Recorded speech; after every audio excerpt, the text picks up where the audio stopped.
Let's go next to Hannah from Georgia. Hannah from Georgia, welcome to the David Pakman Show. What's on your mind today? Hi, can you hear me? Yes, I can. Hi.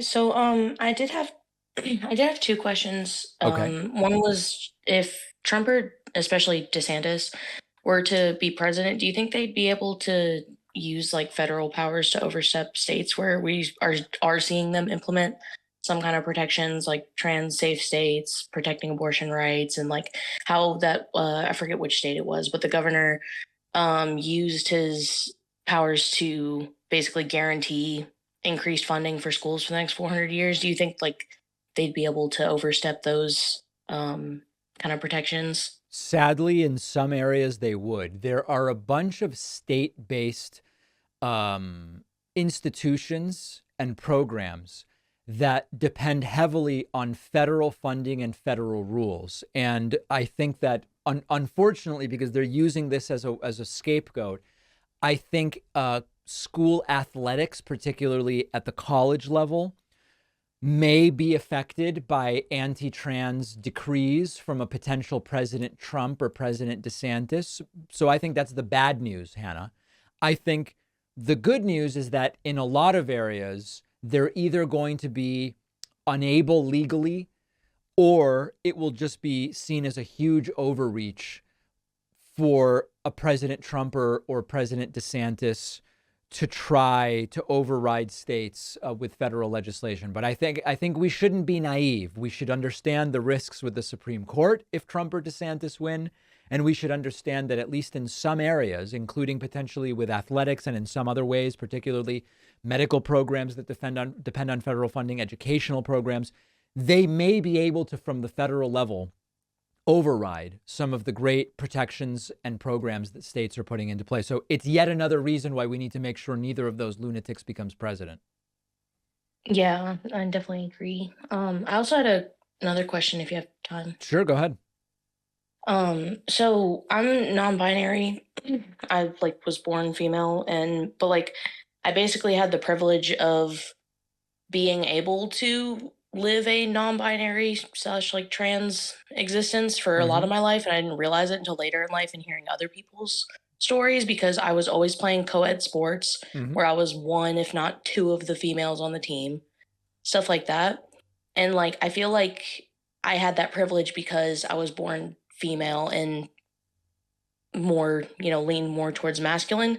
But I feel like a lot of the politics around trans kids in sports is like so focused on trans women Yes. because they just like feel like they have to make, cis women look weak and like they're going to be, victims of trans women when like no one ever blinked an eye my entire life of me playing with guys and I'm like Yeah. 5 feet tall.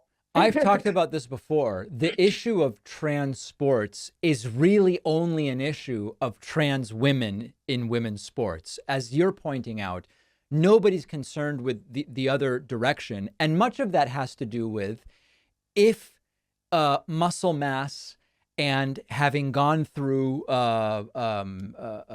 male puberty confers an advantage, the quote, worst that will happen from people born biologically female playing in men's leagues is they might just not do well. So it's not, I think what you're saying, Hannah, is it's not seen as a threat that lends itself to scapegoating in the way that trans women in women's sports does. Do I understand what you're saying correctly?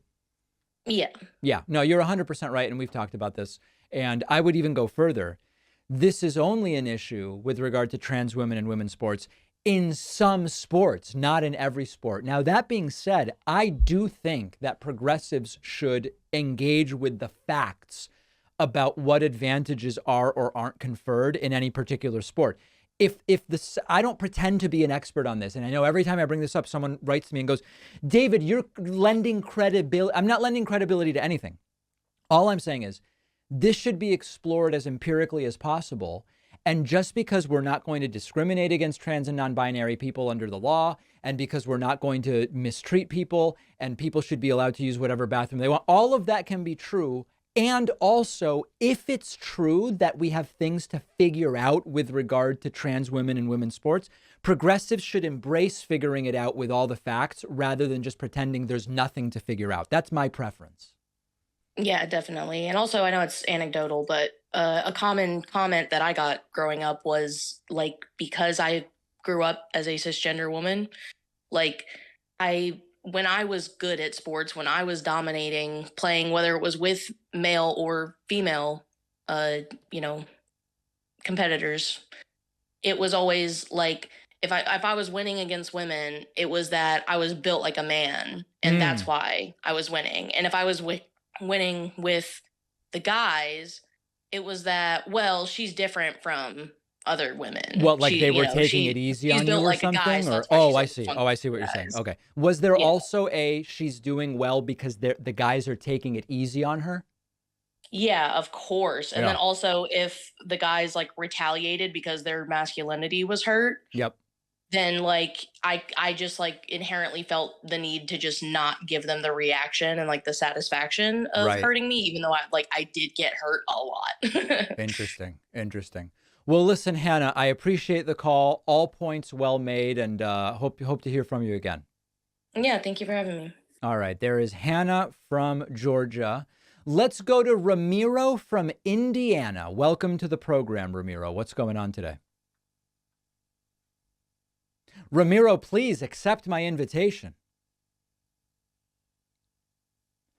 Ramiro, you're on the air. Yes, welcome. Hey, I had a quick question. Your finance channel, are you going to do anything with that in the future, or You know, have you I don't know. Here's what's going on, Ramiro.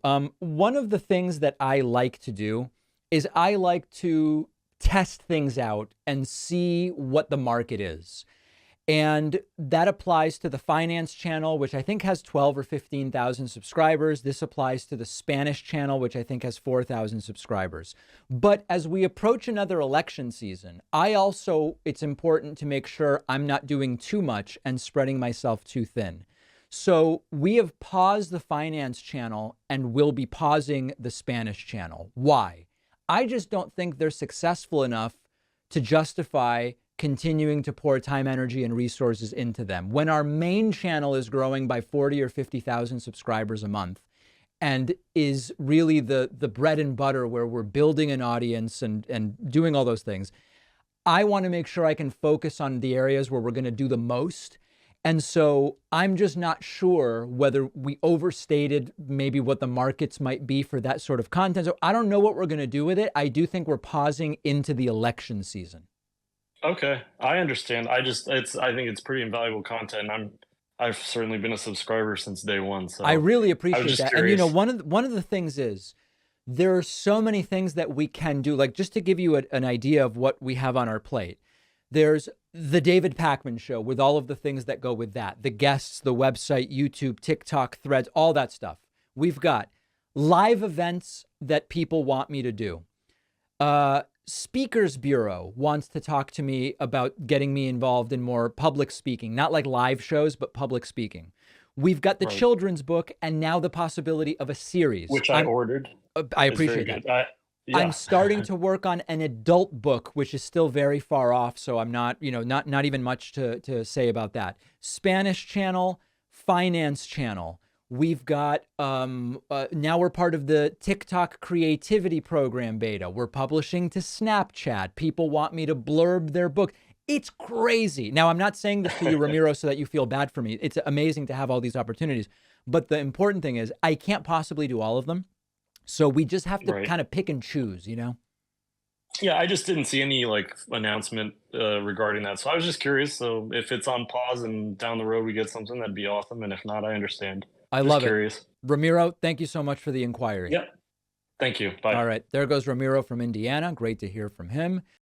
Staying healthy and feeling generally good is all about habits that are sustainable, finding what works for you, something you'll stick to, and it might be different for everybody. That's why I keep my routines really simple. Before I have my morning coffee, I'll have a scoop of AG1. AG1 is just this tasty green nutritional supplement. You can mix it into water or other drinks or smoothies. You get 75 high quality vitamins and probiotics from whole food sources. It's just a scoop of AG1. You're covering everything you would need for the day. I just don't have time to be dealing with 10 different vitamin supplement bottles or combining all these things. It's also really expensive to do that. It's just a single scoop of AG1 in the morning, gives me all the vitamins that I'm looking for, saves time, more cost effective. You can go to drinkag1.com/Pacman to get 5 free travel packs of AG1, plus a free 1-year supply of vitamin D. I've talked about vitamin D many times. The link is down below.